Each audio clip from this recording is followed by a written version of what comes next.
الحمد لله رب العالمين والصلاة والسلام على رسوله الكريم وعلى آله وصحبه أجمعين وعلى من تبعهم بإحسان إلى يوم الدين. أما بعد، باب استحباب سؤال أهل المريض عن حاله. عن ابن عباس رضي الله عنهما أن علي بن أبي طالب رضي الله عنه خرج من عند رسول الله صلى الله عليه وسلم في وجعه الذي توفي فيه، فقال الناس: يا أبا الحسن، كيف أصبح رسول الله صلى الله عليه وسلم؟ قال: أصبح بحمد الله بارئا. رواه البخاري. கணித்துக்குரிய அல்லாஹ் அடியார்களே, இன்று பார்க்கக்கூடிய புதிய தலைப்பு 146 மற்றும் 7 தலைப்பு, சுருக்கமான தலைப்புகள். முதல் தலைப்பு, நோயாளியின் நிலையை பற்றி நோயாளியின் குடும்பத்தாரிடம் கேட்பது விரும்பத்தக்கது. நாம் சென்று சந்திக்க முடியாத ஒரு சூழ்நிலை இருக்கும் பொழுது அவர்களுடைய குடும்பத்தாரிடம் அவர்களுடைய நலனை விசாரிப்பது என்பது இது விருப்பமானது.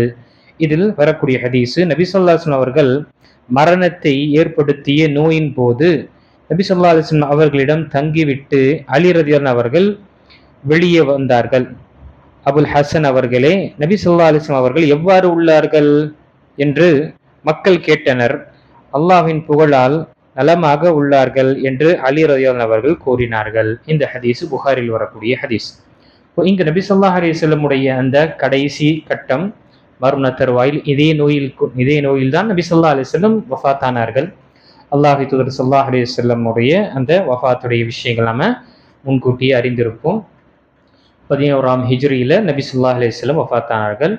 நாம் இதற்கு முன்னாலும் அறிந்திருந்தோம். அல்லாஹ்வுடைய தூதர் ஸல்லல்லாஹு அலைஹி வஸல்லம் ஏற்படக்கூடிய சிரமங்கள், அவருக்கு ஏற்படக்கூடிய வலி, இன்னல்கள் ஒரு மனிதனுக்கு இரண்டு மனிதர்களுக்கு எப்படி ஏற்படுமோ அதற்போல் நபி ஸல்லல்லாஹு அலைஹி வஸல்லமுக்கு அவர்களுக்கு ஒருத்தருக்கு இந்த நிலை ஏற்படும். அவ்வளவு கடுமையான நிலை இருந்தது நபி ஸல்லல்லாஹு அலைஹி வஸல்லம். அவருடைய பராமரிப்பதற்காக, அவரை பார்த்துக் கொள்வதற்காக அலி ரலியல்லாஹு அவருடைய மருமகனும் இருந்தார். அதே போல அவர்களுடைய வளர்ப்பு, சிறு வயதில் நபி ஸல்லல்லாஹு அலைஹி வஸல்லமுடைய பராமரிப்பில் தான் வளர்ந்தார்கள். ஏனென்றால் அபு தாலிபுக்கு அவர்களுடைய குடும்பத்தை நடத்தக்கூடிய அந்த அளவு வசதி இல்லாத காரணத்தினால் அவருடைய மகனாரை நபி ஸல்லல்லாஹு அலைஹி வஸல்லம் அலி ரலியல்லாஹு அவர்களை என்ன செய்தால் பராமரிப்புக்காக தன்னிடம் வளர்த்து கொண்டார்கள். அந்த அடிப்படையில் இப்பொழுது இங்கு அலி ரலியல்லாஹு அவர்களுடைய தேவை, இரவு தங்கிவிட்டு திரும்பி வரும் பொழுது மக்களுக்கு நபி ஸல்லல்லாஹு அலைஹி வஸல்லம் நிலையை பற்றி அறிந்து கொள்வது என்பது ஆர்வமாக இருந்தது சஹாபாக்கள்.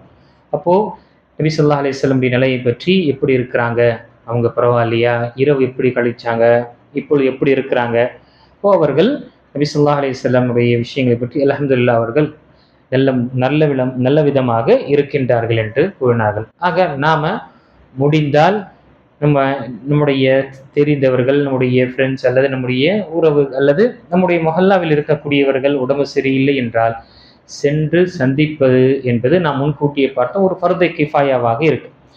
சரி, நம்மால் போக முடியாத ஒரு கட்டம் இருக்கும் பொழுது, ஒன்று அவர்களுடைய வீட்டார் யாராவது சந்தித்தார்கள், வெளியே சந்தித்தார்கள் என்றால் அவரிடம் கேட்டுக்கொள்வதும், அல்லது அட்லீஸ்ட் ஃபோன் செய்து நாம் என்ன செய்து கொள்ள வேண்டும், அவருடைய நலத்தை நாம் விசாரிப்போம் என்றால் இன்ஷா அல்லாஹ் அந்த ஃபோன் செய்ததற்கும் என்ன நன்மை நமக்கு கிடைக்கும்.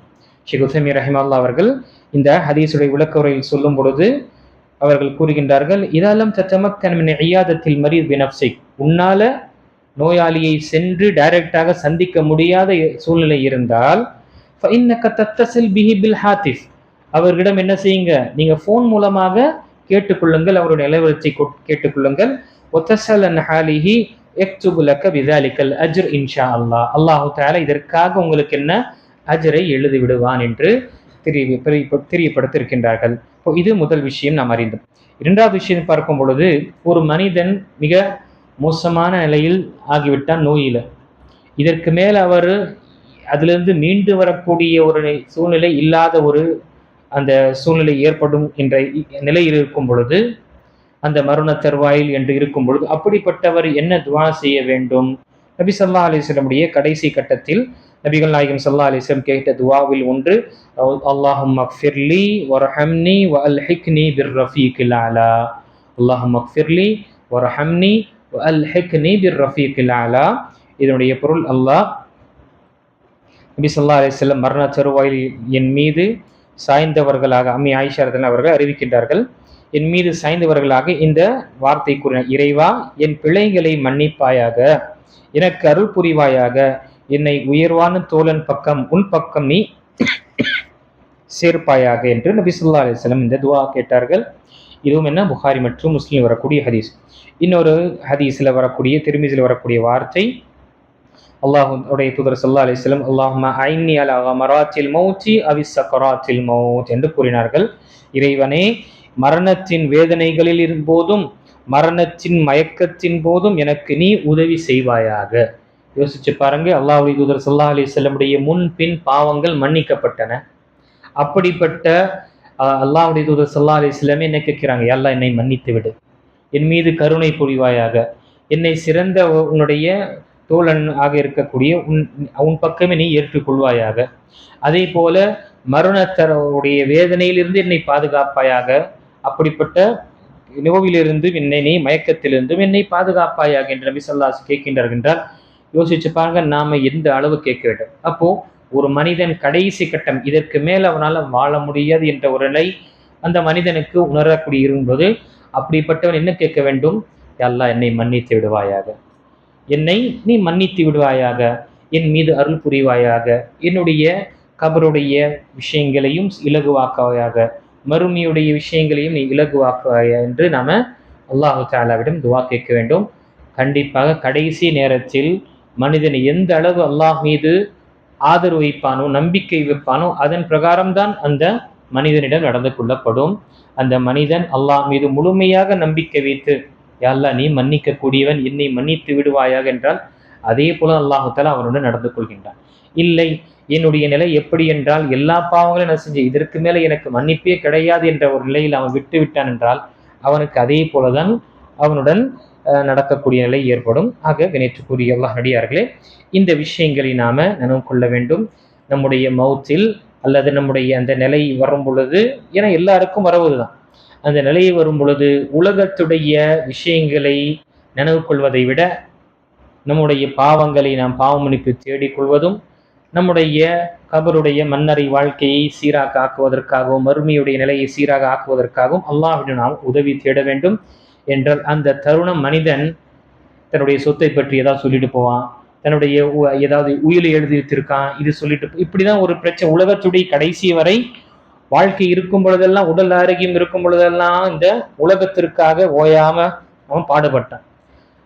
அவன் நோய்வாய்ப்பட்ட பிறகு அதை அனுபவிக்கக்கூடிய நிலை ஏற்படலை. கடைசியாக மௌத்தாக ஆகும் பொழுதும் சரி, அதை பற்றியே சிந்திக்கக்கூடிய ஒரு நிலை இருக்கும் பொழுது அவன் மறுமைக்காக எந்த ஒரு தயாரிப்பும் செய்யாதவனாக ஆகிவிடுவான். ஆக கடைசி நேரத்தில் குறிப்பாக நம்முடைய உறவினர்களும் அந்த நேரத்தில் இருக்கும் பொழுது அவர்களுக்கும் என்ன, இந்த விஷயங்களை நினைவுபடுத்துவதும், அல்லாஹ்விடம் பாவ மன்னிப்பு தேடுங்க. எப்படிப்பட்ட நிலையாக இருக்கட்டும், அல்லாஹ் மன்னிக்கக்கூடியவனாக இருக்கின்றான். ஒரு மனிதன் அவன் திருந்தி தன்னுடைய இறைவனின் பக்கம் வரும் பொழுது கண்டிப்பாக அல்லாஹ் தஆலா ஏற்றுக்கொள்கிறான். யோசிச்சு பாருங்க, நம்முடைய குழந்தைகள் என்ன தவறு செஞ்சாலும் என்னை மன்னிச்சிருங்கம்மா என்று, இல்லை நீ மன்னிச்சிருங்க அத்தா என்று வந்து கேட்கும் பொழுது அந்த பெற்றோர் என்ன செய்யறாங்க, மன்னித்து விடுகின்றார். வலில்லாஹி மஸலுல் அலா. அல்லாஹு தஆலாவுக்கு நமக்கு எடுத்துக்காட்டே சொல்ல முடியாது. யோசிச்சு பாருங்க, அல்லாஹு தஆலா அவ்வளவு கருணையாளன். ஒரு அடியான் அவன் பக்கம் வரும் பொழுது, யா அல்லாஹ் என்னை மன்னித்து விடுவாயாக, என் மீது அருள் புரிவாயாக என்று கேட்கும் பொழுது அல்லாஹு தஆலா மிக கருணையாளனாக இருக்கின்றான். அவனுடைய அருளை கொண்டு அவன் மன்னிக்கக்கூடியவனாக இருக்கின்றான். அவனுக்கு எந்த ஒரு தடையும் கிடையாது. அதனால்தான் அல்லாஹு தஆலா இரக்கம் என்று சொல்லக்கூடிய அந்த மர்சி, இரக்கம் என்று சொல்லக்கூடிய ஒரே ஒரு % தான் உலகத்தில் இறக்கினான். அந்த 1% இருக்கக்கூடிய இரக்கத்தை கொண்டுதான் தாய் தன்னுடைய குழந்தையை அவர் அரவணிக்கிறார். கால்நடைகள், விலங்குகளுடைய குட்டி குஞ்சுகளை என்ன செய்யறாங்க, அரவணிக்கிறாங்க, பார்த்து கொள்கின்றார்கள், பாதுகாப்பாக இருந்து. இதெல்லாம் ஒரே ஒரு %. 99% அல்லாஹு தஆலா தன்னிடம் வைத்து கொண்டான். அந்த 99% இரக்கத்தை கொண்டு அல்லாஹு தஆலா தன்னுடைய அடியார்களுக்கு மறுமையில் மன்னிப்பதற்காக அதை அவன் பயன்படுத்துவான். யோசிச்சு பாருங்க. அப்போ மனிதன் என்ன நிலையாக இருக்கட்டும், அல்லாஹு தஆலாவுடைய அருள், அவனுடைய மன்னிப்பிலிருந்து அவன் எப்பொழுதுமே நிராசை அடையக்கூடாது. இதெல்லாம் சில ஆதாபங்கள் இருக்கின்றது. அல்லாஹு தஆலா நமக்கு ஆஃபியத்தான வாழ்க்கையை ஏற்படுத்தி அருள் புரிவானாக. ஹயாத் இருக்கும் வரை நாம் மார்க்கத்தில் தௌஹீதில் நிலையாக இருந்து மார்க்கப்பற்று நம்முடைய உள்ளத்தில் நம்முடைய குடும்பத்தாருக்கு அல்லாஹ் தஆலா ஏற்படுத்துவானாக. யாரெல்லாம் நோய்வாப்பட்டு இருக்கின்றார்களோ, நோயாளியாக இருக்கின்ற அல்லாஹ் தஆலா அவர்களுக்கு பூர்ண குணத்தை கொடுத்து அவர்களுக்கு சிறந்த ஒரு உடல் ஆரோக்கியத்தை கொடுத்து நன்மையான அமல்களை செய்யக்கூடிய பாக்கியத்தை அல்லாஹ் கொடுத்தருவானாக. ஆமீன். வாஹிரு தவானா அல்ஹம்துலில்லாஹி ரப்பில் ஆலமீன்.